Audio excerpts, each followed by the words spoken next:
So besides the fact that the lighting in my room is terrible, I thought there was a symbolic sort of relevance to doing this out in the open. Hello, my name is Megan, I'm 19, I'm a student and I'm bisexual.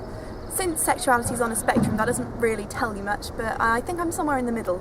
Possibly a bit more towards the homosexual side, but it doesn't really make a difference, does it? Difference. That's sort of a key word when it comes to LGBTQ rights.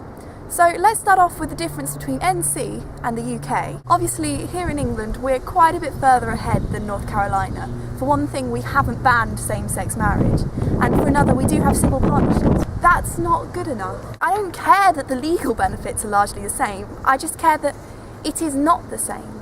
It's different. When you hear the term civil partnership, is that completely interchangeable in your mind with marriage? For me, it's not, because when I hear the word marriage, I think love, union, family, lasting. But when I hear partnership, I think business, legal, official. Those aren't necessarily bad thoughts, they're just not ones I want associated with what should be marriage. It's just a completely different idea. I saw a post on Tumblr the other day which had two pictures. One was from an anti-integration rally in the US in the mid-20th century, and one was from an anti-gay rights protest in the early 21st. And the caption on this picture read, "Our children and our children's children will see no difference between these pictures." So on that note, let's take a step back into history to a US court case in 1954 called Brown versus Board of Education of Topeka. Stick with me, this is relevant. Brown versus Board was a case that, on the surface, was about a group of black children being allowed to go to their local elementary school, which at the time was all white, rather than the one miles away, which was all black. And it was ruled that yes, they should be able to do that. But in the same stroke, it was ruled that separate educational facilities could not be equal, thus overturning that bedrock of American segregation. Separate but equal. Separate cannot be equal.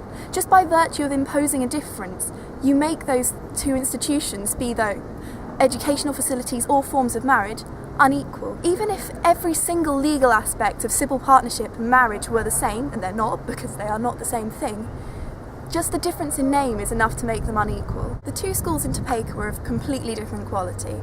The one for black children had bad teaching and fewer resources and terrible fall-down buildings. But if today we set up two schools in a town and they were exactly the same in terms of buildings and teaching quality and availability of resources, and then we said this one is for black children and this one is for white children, I don't think anyone would argue that that's the right decision.